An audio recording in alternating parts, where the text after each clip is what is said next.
आपसे फिर अपराध नहीं बनता सेवा का, या जो भी अपराध के नियम हैं वो सब अपराध नहीं बनते। श्री जी का नाम गाते हैं तो फिर ठाकुर जी पूरी जिम्मेवारी रखते हैं कि भाई ये नाम गाता रहे, उसके लिए इसके जितने भी अपराध इससे बनते हैं वो सब संभालो, इसकी बुद्धि।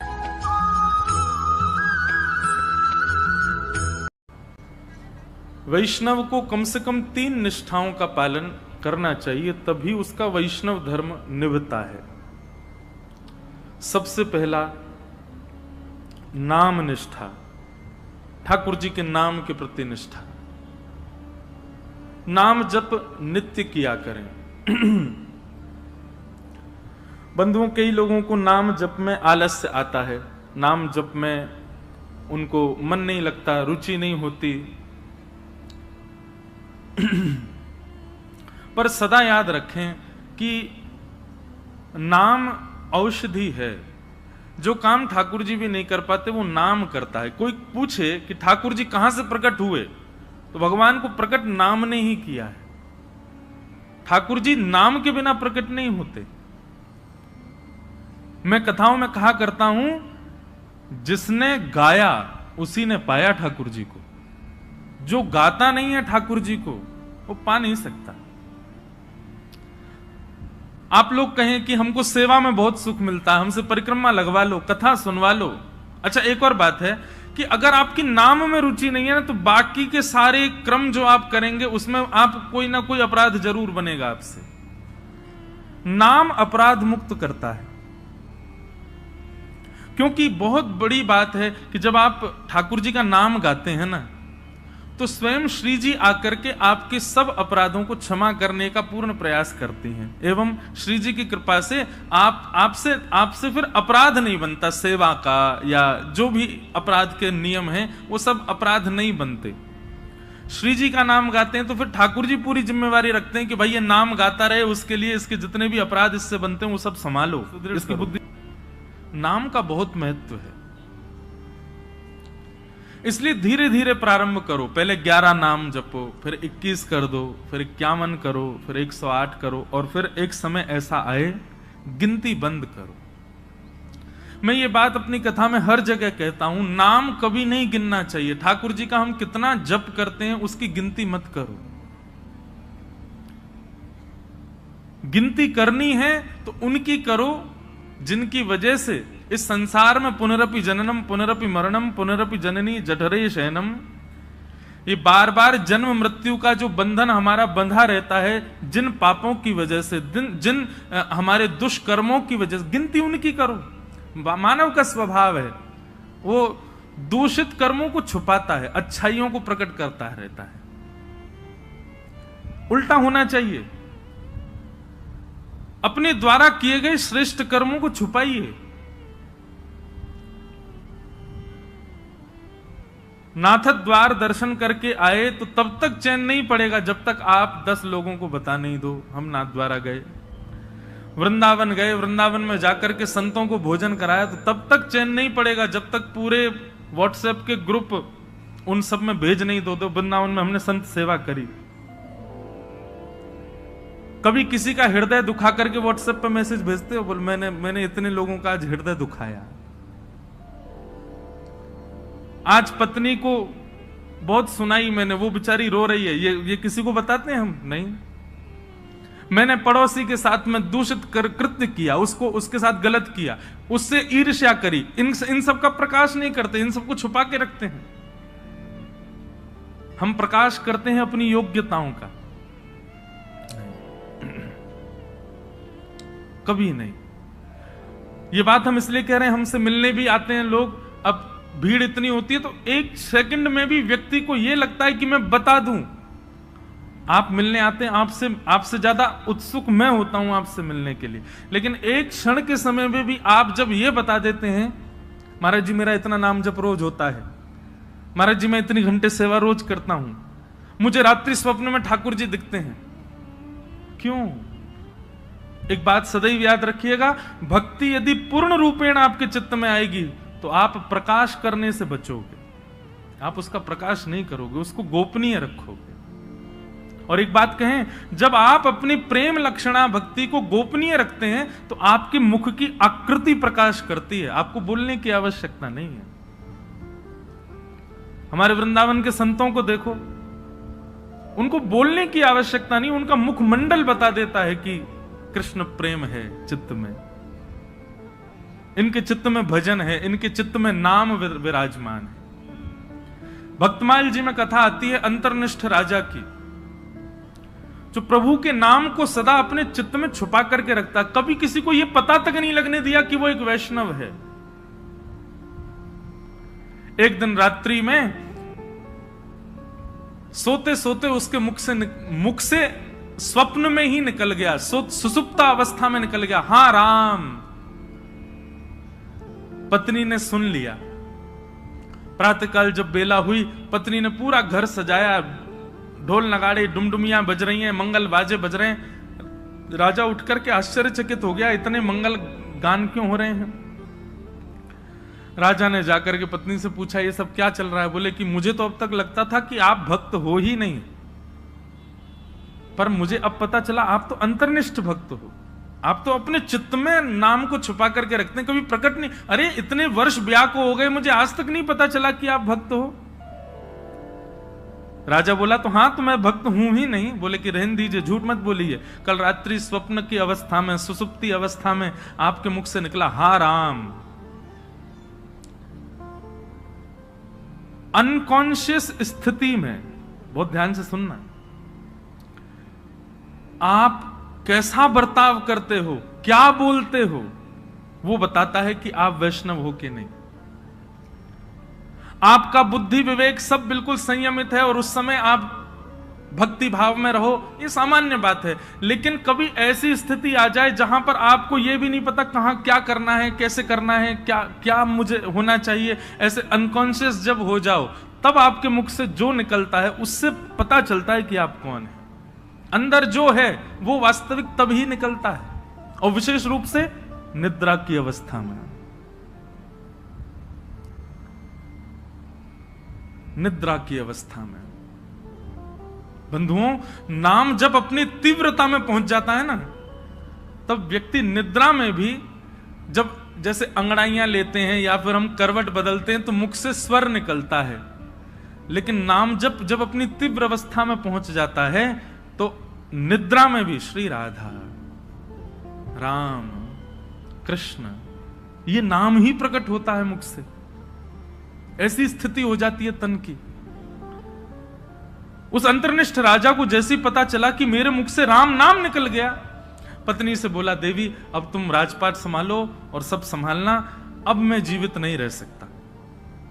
पत्नी बोली, क्यों? बोले, मैंने सदा जिस नाम को छुपा करके चित्त में रखा, अपनी पत्नी तक को नहीं पता चलने दिया, वो नाम जब मेरे मुख से निकल गया, मतलब मेरे तन का त्याग नाम ने कर दिया, अब मैं जीवित कैसे रह सकता हूं। प्राण रूप मान करके मैं नाम को अपने हृदय में छुपा करके रखता था, अब वही निकल गया तो मैं जीवित कैसे रहूं। और ऐसा कहते ही तत्क्षण राजा ने अपने प्राण त्याग दिए। इतना बलवान है नाम। तो वैष्णव की प्रथम निष्ठा होती है नाम निष्ठा। आज मुझसे किसी ने प्रश्न किया, नाम जपने की विधि क्या है? ये विधि विधान जो होते हैं ना, ये श्लोकों के लिए होते हैं, मंत्रों के लिए होते हैं, नाम के लिए कोई विधि नहीं है। जपात सिद्धिर जपात सिद्धिर जपात सिद्धिर न संशय। उठते बैठते खाते पीते हंसते हर समय जपते रहो, नाम है ठाकुर जी का। आपका गुरु मंत्र जो है, गुरु श्लोक, गुरु मंत्र जो आपको मिला है, या द्वादशाक्षर मंत्र है, जो मंत्र की विधि है, उसके लिए तो आपको आसन चाहिए, स्वच्छता चाहिए, एक जगह बैठना, मन एकाग्र होना, ये सब चाहिए। पर नाम तो आप हर समय जप सकते,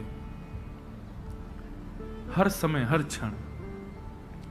तो वैष्णव की सबसे पहली निष्ठा है नाम निष्ठा।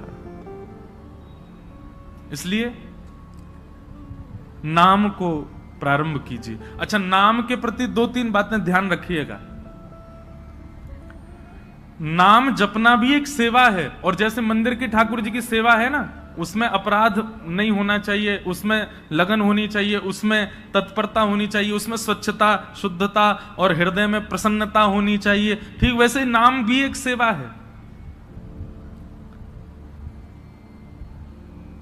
जब आप कृष्ण बोलें तो आपके चित्त में त्रिभंग लली वरहा पीड़म नटवर वपुः कर्णयो कर्णकारम कस्तूरी तिलकम ललाट पटले वक्षस्थले कौस्तुभम नासाग्रे वर मुक्ति कंतर तले वेणु करे कंकणम सर्वांगे हरिचंदनम सुललितम कंठे च मुक्तावली गोप स्त्री परिवेष्टितो विजयते गोपाल चूड़ामणि। कृष्ण कहते ही आपके चित्त में गोपाल जी प्रकट हो जाएं, उनके मधुर रूप का दर्शन होने लग जाए। श्री राधा कहते ही अति सुकुमारी अति सुकोमला हमारी वृषभानु नंदिनी किशोरी जी की झांकी आ जाए, और फिर उस नाम को ही कभी इत्र मान करके, उस नाम को ही पंचगव्य पंचामृत मान करके, उस नाम को ही वस्त्र मान करके, उस नामी की ही श्रृंगार करो, सेवा करो, माला पधराओ, सुंदर नाम से ही आरती करो, नाम का ही प्रसाद भोग अर्पित करो। इस प्रकार नाम से निष्ठा से सेवा होती है। केवल ये माला फेरना और जप पूर्ण करना, अपनी संख्या पूर्ण करना नाम जप नहीं होता है। चित्त में एक कुंज का निर्माण करो, सुंदर यमुना जी बह रही हैं, सुंदर हरे भरे वृक्ष हैं, पीछे सुंदर सुंदर गिरिकंदरा दिख रही हैं, बीच में एक सेज सजी है, उस सेज पर हमारे श्याम सुंदर विराजे हैं और नाम चल रहा है। नाम वृक्षों में भी दिखे, नाम सेज पर भी दिखे, नाम यमुना जी में भी दिखे, नाम पीछे के सुंदर गिरिकंदरा में भी दिखे, और नाम ठाकुर जी में भी दिखे। पर उसी नाम के जल से ठाकुर जी को अभिषेक कराया, उसी नाम के जल से ठाकुर जी को प्रक्षालन किया, उसी नाम के जल से, उसी नाम से ठाकुर जी को वस्त्र धारण कराया, उसी नाम से इत्र धारण कराया, उसी नाम से प्रसाद, उसी नाम से ही ठाकुर जी को आरती, और उसी नाम से बलैया। ऐसी पूरी एक सेवा की विधि है। उस सेवा को मानसी रूप में करते हुए नाम जप करना, ये नाम निष्ठा है। ऐसे नाम जप होता है। नाम जप का दूसरा रूप, आज जितना हुआ है कल उससे अधिक होना चाहिए। अगर नाम जितना आज है कल भी उतना ही है, और बल्कि परसों कम और हो गया, तो इससे नामापराध होता है। नाम बढ़ना चाहिए,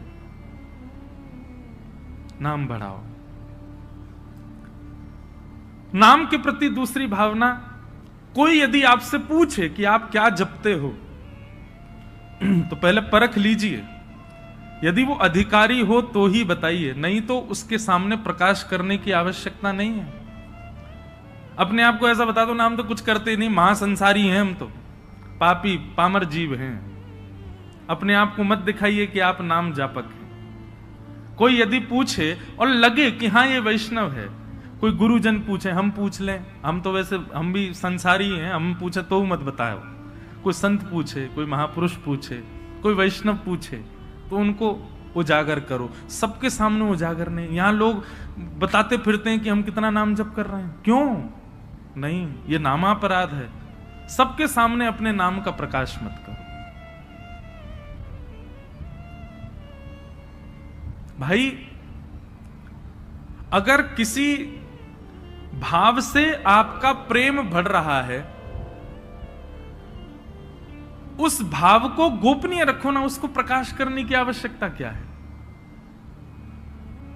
तो नाम में इस बात का ध्यान रखें कि अगर कोई व्यक्ति अयोग्य, किसी को मत मानो, लेकिन यदि आपको अनुभव हो जाए कि ये वैष्णव भाव में नहीं है, बस ऐसे चलते फिरते पूछ रहा है, तो उसके सामने अपने आप को मूर्ख ही घोषित करो। ये मत बताओ कितना नाम जपते, नहीं तो नामापराध होता है। तो सबसे पहली वैष्णव की निष्ठा होती है नाम निष्ठा। वैष्णव की दूसरी निष्ठा होती है तुलसी निष्ठा। उसके तन पर यदि तुलसी स्पर्श नहीं है, तो ठाकुर जी उसके हाथ से सेवा तो बहुत दूर की बात है, जल भी स्वीकार नहीं करेंगे। इसलिए आपके तन पर तुलसी स्पर्श होना बहुत आवश्यक है। ये वैष्णव की दूसरी निष्ठा है। कई लोग पूछते हैं तुलसी धारण करने के लिए, आप लोग धारण कर लीजिए, लेकिन उसके बाद लोग पूछते हैं महाराज जी अगर हम तुलसी धारण कर लें और कहीं कुछ खाना पाना हो तो? तुलसी धारण करने के बाद में एक नियम का पालन आपको निश्चित रूप से करना है कि कुछ भी खान पान ऐसा नहीं करना जिससे तुलसी का अपराध बने। और यदि आपने कहीं गलती से तुलसी जी के धारण के पश्चात कुछ ऐसा खान पान किया है तो दूसरे दिन उन तुलसी जी को यमुना जी में पधराओ। आना पड़ेगा, भोपाल से वृंदावन ही आओ, तुलसी जी को पधराओ, क्षमा याचना करो, ब्राह्मण भोज कराओ, संतों के चरणों में प्रणाम करके क्षमा मांगो, फिर दूसरी तुलसी जी ठाकुर जी के चरणों में अर्पित करके फिर धारण करो। फिर ये वचनबद्ध हो जाना कि अब नहीं करेंगे। एक व्यक्ति मुझसे बोला, बोले महाराज जी जब खाते पीते हो उस समय उतार दें, खान पान करके फिर पहन लें। वाह, ऐसा नहीं करना है। मन में एक भाव आता है कि श्री तुलसी जी आपके कंठ में विराजमान होने के लिए अपने रूप का त्याग कर देती हैं। वो एक पौधे के रूप में होती हैं, वृक्ष के रूप में होती हैं। ठाकुर जी को सुख देने के लिए नवीन नवीन अपने अंदर पत्रों को प्रादुर्भाव करती हैं, ठाकुर जी की सेवा में जाएंगे। लेकिन आपके कंठ को सुशोभित करने के लिए और आपके तन के कल्याण के लिए वो अपने उस रूप का त्याग कर देती हैं, अपने आप को छिलवा देती हैं और उसके बाद माला बनकर के आपके गले में विराजमान होती हैं। इतना बड़ा त्याग तुलसी जी हमारे लिए करती हैं, हम उनके लिए ये सामान्य सी वस्तु नहीं छोड़ सकते। इसलिए तुलसी निष्ठा, तुलसी जी को धारण करो। तुलसी जी गले में धारण होने के बाद में जैसे ही आप कुछ भी पाते हैं, पहली बात तो प्रसाद ही पाएंगे। प्रसाद पाते ही जैसे ही कंठ से नीचे जाएगा, कंठ में तुलसी जी है, नीचे जाते ही उसमें जितने दोष होंगे सब समाप्त हो जाएंगे। तुलसी जी कंठ में धारण हैं और उस समय आपने जलपान किया तो जलपान जैसे ही तुलसी जी के यहां कंठ से नीचे गया, तुलसी जी का स्पर्श होते ही वो साक्षात श्री यमुना जी का, श्री गंगा जी का जल हो जाएगा, ठाकुर जी का चरणामृत हो जाएगा। अरे कहां तक कहें, आप स्नान करेंगे और जैसे ही जल अपने सिर पर डालेंगे, आपके मुख पर आकर के जल जैसे ही तुलसी जी का स्पर्श करके सर्वांगीण अंग पर जाएगा, वह भी दिव्य किसी पवित्र नदी का रूप धारण करके, उनके जल का रूप धारण करके आपके तन को पवित्र कर देगा। तुलसी निष्ठा। कई संप्रदायों में तुलसी जी का भाव ऐसा, धारण करो पर स्नान के समय मत करो। उसमें ऐसा भाव है कि तुलसी जी का जल चरणों में आ जाएगा। तो सब संप्रदायों के अलग अलग भाव हैं। कहीं पर ऐसा भाव है कि तुलसी जी का जल तन पे जाना चाहिए तभी पवित्र होंगे। तो अपने अपने गुरुजनों की प्रणाली के अनुसार आप उसका कर सकते हैं भाव। कई मन में भाव रखते हैं कि हम शौचाचार के लिए जाएं तब तुलसी जी को उतार दें। आपके भाव के ऊपर निर्भर करता है, आपका भाव कैसा है, उस अनुसार आप उसका पालन कर सकते हैं। नहीं तो शास्त्र और संतों की आज्ञा तो 24 घंटे आपके कंठ में तुलसी होनी चाहिए। तो दूसरी निष्ठा क्या है? तुलसी निष्ठा। और तीसरी और सबसे विशिष्ट निष्ठा एकादशी निष्ठा। वैष्णव को एकादशी व्रत निश्चित करना चाहिए। एकादशी के दिन अन्न में पाप का निवास होता है और उसके कारण एकादशी के दिन, अब यहां पर भी एक बात आ जाती है, भाव की बात आती है। देखो, भाव प्राधान्य जब हो जाती है ना बात, तो फिर वहां पर नियम नहीं चल पाते। बहुत ध्यान से सुनिए सब लोग। अब हमारे राधा वल्लभी है और हमारे हरिदासी वृंदावन के, वहां पर अधिकतर एकादशी नहीं मानी जाती। क्यों? उनका भाव ऐसा है कि भाई ठाकुर जी का भोग है, कल हमने ठाकुर जी को भोग लगाया, वो अन्न था जिसको हमने भोग लगाया, प्रसाद बन गया। अब आज एकादशी है, हम उस प्रसाद में फिर ये कर रहे हैं कि नहीं आज एकादशी, आज तो हम उसको पा ही नहीं सकते। तो ठाकुर जी का भोग उसमें एकादशी पर अन्न कैसे हो सकता है? हम प्रसाद को अन्न कैसे मान सकते हैं? इसलिए कहीं ये भाव उत्पन्न ना हो, इसलिए कई हमारे आचार्य चरणों की प्रणाली में भाव से एकादशी का नई नियम माना जाता। पर आजकल के मॉडर्न जमाने में करवा चौथ भी नहीं रखती कई माताएं। क्यों? अरे मेरा ब्याह हुआ, मेरा पति इतना फल फूल रहा है, उसके लिए मैं भोजन क्यों त्यागूं? मैं तो खूब रज रज के पाऊंगी। इसलिए माताएं पाती हैं।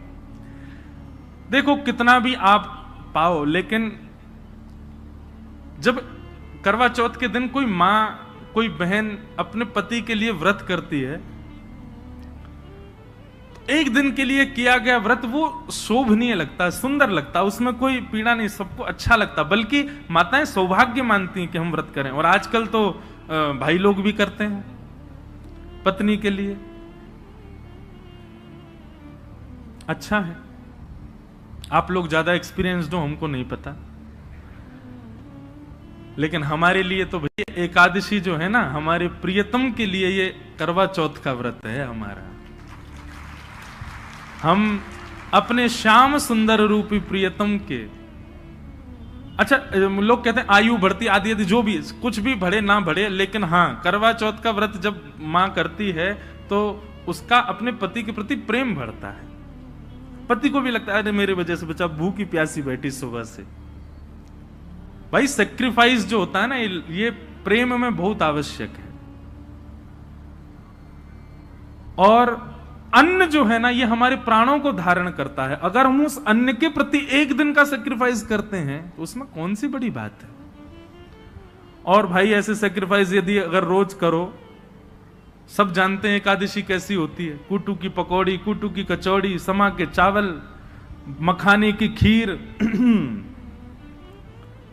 अगर व्यक्ति एकादशी वाला फलाहार नित्य करने लग जाए तो 7 दिन में 5 किलो वजन बढ़ जाए उसका। आप बाकी के दिन इतना नहीं पाते जितना एकादशी। और एकादशी के दिन तो कई लोगों को वैसे तो 3 बार पाएंगे, नाश्ता, भोजन, रात्रि भोजन। एकादशी के दिन 6 बार पाते हैं। बोले हमारा व्रत और है, बार बार कहते और है इस बात को, व्रत है आज हमारा। सब बातों की बात एकादशी करनी चाहिए। और उसके पीछे भाव क्या है? हम अपने प्रियतम के लिए बस हमारा भक्ति में प्रेम बढ़े, हमारी प्रेम लक्षणा भक्ति बढ़े, हमको वो और प्रिय लगे, उसके लिए हम व्रत कर रहे हैं। अन्न जल का त्याग करके, फलाहारी होकर के व्रत कर रहे हैं। पर हम एक बात आपसे निवेदन करें, एकादशी में कुछ चीजें और मिलाइए। व्रत का मतलब क्या होता है? हमने एक पर्टिकुलर वस्तु का त्याग कर दिया। पर एक बात मेरे मन में कभी कभी आती है कि अन्न का त्याग करना कोई बहुत बड़ी बात नहीं है। आजकल के बच्चे सो करके उठते 12 बजे हैं और 12 बजे उठते हैं तो फिर भोजन पानी उनका ऐसे ही अस्त व्यस्त ही रहता है। आजकल के बच्चे एक समय ही भोजन कर लें वही बहुत है। तो भोजन का त्याग करना कोई बहुत बड़ी बात नहीं है। कई लोग बिना भोजन के भी निकल जाते हैं, बिना भोजन के भी रह लेते हैं। ये उस समय बड़ी बात थी जब और साधन नहीं थे, जब हमारे पास में टीवी नहीं था, हमारे पास में फोन नहीं था, इंटरनेट नहीं था, ये सारी आधुनिकताएं नहीं थी। तब मानव का एक ही काम था, काम करो भोजन पाओ, काम करो भोजन पाओ। भोजन ही सब कुछ होता था। उन कालों में उस भोजन को त्यागने के लिए व्रत की विधा बनाई गई।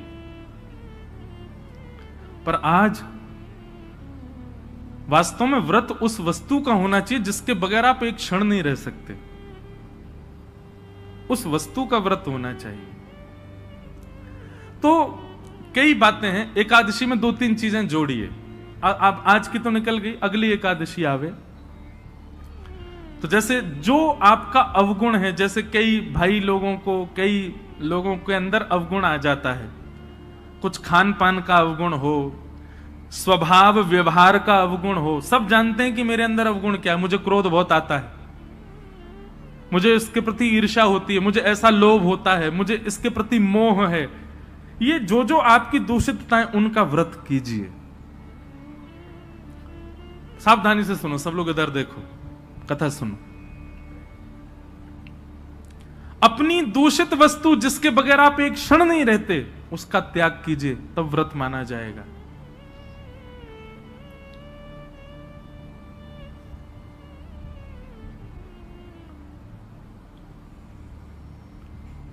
निकालिए, लिस्ट बनाइए, ऐसे कौन कौन सी वस्तुएं हैं जिनके बगैर आप एक क्षण नहीं रह पाते।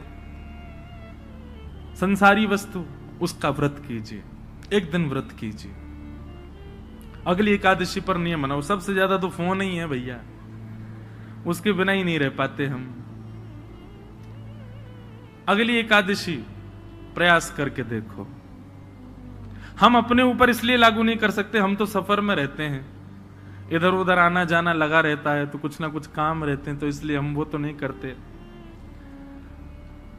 फिर एकादशियों पर इंद्रियों की एकादशी करो, जैसे नेत्रों की एकादशी। नेत्रों की एकादशी मतलब आज नेत्रों से केवल और केवल ठाकुर जी और ठाकुर जी के भक्तों का दर्शन करेंगे। ठाकुर जी का दर्शन और ठाकुर जी के भक्तों का दर्शन। तो एकादशी के दिन बस लगे हैं, अब नहीं जा सकते वृंदावन तो फोन पे ही दर्शन करो। राधा वल्लभ जी, राधा रमण जी, श्री वृंदावन बिहारी लाल जी, गोविंद देव जी, गोपीनाथ जी, द्वारिकाधीश जी, बद्रीनाथ जी, सुबह से लगे दर्शन करने में। और वैष्णवों का दर्शन करो, चुन करके निकाल के अपनी बाइक गाड़ी जाओ, संतों के यहां जाओ, वैष्णवों के यहां जाओ, जाकर के उनको प्रणाम करो। एकादशी ऐसे व्यतीत करो। नेत्रों की एकादशी। कानों की एकादशी क्या? आज इन कानों से केवल भगवत चर्चा सुनेंगे, सूर्योदय से लेकर के सूर्यास्त तक और कुछ करना ही नहीं है। कीर्तन और भजन, केवल भगवत चर्चा ही श्रवण करनी है। कानों की एकादशी। मुख की एकादशी दो प्रकार से हो सकती है, या तो मौन रहो, या फिर केवल और केवल भगवान नाम ही कहो, और कुछ बोलना ही नहीं है, केवल भगवान नाम। मुख की एकादशी। हाथों की एकादशी कैसे? निकालो, सवेरे निकल जाओ 6 बजे महाराज, मंदिर जो हैं आपके क्षेत्र में सबकी सफाई करना, सब जगह जाकर के स्वच्छता करना, सबके ठाकुरों की सेवा करना, हाथों से सेवा। पैरों की एकादशी, प्रदक्षिणा करो, परिक्रमा, गैया की परिक्रमा, माता पिता की परिक्रमा, मंदिरों की परिक्रमा। ऐसे भैया अपने तन से एकादशी करो, केवल अन्न छोड़ने मात्र से काम। ये आगे की विधा है, पहले अन्न से ही शुरू कर लो, पर शुरू करो। ये 3 निष्ठाओं का यदि आपने पालन कर लिया तो दावे से कह रहे हैं अंतिम श्वास से पूर्व ही ठाकुर जी का निश्चित दर्शन होगा, निश्चित ठाकुर जी अनुग्रह करेंगे। और भाई प्रयत्न तो करने पड़ेंगे, बिना प्रयत्न के ठाकुर जी तो नहीं मिल रहे। हम इतने बड़े भक्त तो है नहीं कि ठाकुर जी बेचारे हो के कछु ना करे, आज में ले आओ याते। कछु तो करो, ऐसे तो कछु जीवन में लाओ जैसे लाल जी आप सो प्रसन्न हो, आवे आपके समीप। और एक बात मैं आपसे कहूं, पाव भाजी खा लो बाहर किसी ढकेल पर, 20 रुपए का मिल जाएगा। वही पाव भाजी 5 स्टार होटल में खाओ 500 रुपए का। क्यों? प्रस्तुतिकरण में भेद है। ऑफरिंग, वो ऑफर करने का नतीजा है कि वहां महंगा है, यहां सस्ता है। ठीक वैसी भक्ति भी है। एक लोटा जल लिए, उसी में तुलसी डाल दी, उसी में चावल डाल दी, उसी में रोली डाल दी, उसी में चीनी डाल दी, उसी में सब डाल दी, जा गए शंकर जी पर चढ़ा के और नियम करके त्रिपुंड लगा के बेलपत्र चढ़ा के सिर पे लेके आ गए। एक तो ये ऑफरिंग है और एक दूसरी ऑफरिंग है, सारी सामग्री बढ़िया सुंदर सजा करके लेकर के गए, एक एक करके एक एक सामग्री शंकर जी पर चढ़ा रहे हैं, सुंदर कोमल हाथों से शंकर जी के सुंदर अभिषेक कर रहे हैं, और उसके बाद में सुंदर इत्र लगा करके त्रिपुंड लगा करके प्रणाम करके खूब देर रज रज के भाव से करके आ रहे हैं। दोनों में अंतर है कि नहीं? भक्ति में प्रस्तुतिकरण देखिए, आप कैसे प्रस्तुत कर रहे हो। केवल करना है ये नहीं, इससे बढ़िया तुम मत ही करो। केवल एकादशी करनी है, हमको अन्न नहीं खाना, लेकिन पूरे नाक में दम कर दिया घर के में, जे बनाओ, भूख लगी है केला लाओ, ये बनाओ, ये करो। ऐसी क्या फायदा? एकादशी एकादशी जैसी दिखनी चाहिए, उसका प्रस्तुतिकरण ऐसा रखो। ये जो भाव हम आपको बता रहे हैं, हम तो 10% बताएंगे, बाकी आपको विचार करने पड़ेंगे। अब अगली एकादशी होगी, उसमें क्या करना चाहिए जिससे ठाकुर जी प्रसन्न हो। क्योंकि एकादशी के दिन ठाकुर जी दोनों नेत्र खोल करके सब पर दृष्टि डाल करके सबकी क्रियाएं चेक करते हैं। एक प्रकार से यह समझ लीजिए, एकादशी अवसर है 15 दिन में जो आपने किया उससे निवृत्त होने का अवसर है। इसका मतलब ये नहीं कि 14 दिन सब आपने किए, बोले एकादशी आई रही है सब बढ़िया कर लेंगे उस दिन। अवसर है, अवसर मिला, अब अगले दिन से प्रयास करें कि अब दूषित नहीं करना है। बहुत सारे भाव हैं, मैं तो बोलते ही चला जाऊंगा। हमारे गुरुदेव एक बात कहते हैं कि भाव थोड़े कह करके और फिर आगे बढ़ो। मैंने कहा क्यों गुरुजी, पूरा प्रस्तुतिकरण ही कर? बोले नहीं, कुछ गृह कार्य रहने दो ना, उनको भी सोचने दो, श्रोताओं को भी। तो अब आगे की चीज आप विचार करो। ये 3 निष्ठाएं हैं, इन तीनों निष्ठाओं में एक चीज का ध्यान रखना है, प्रस्तुतिकरण।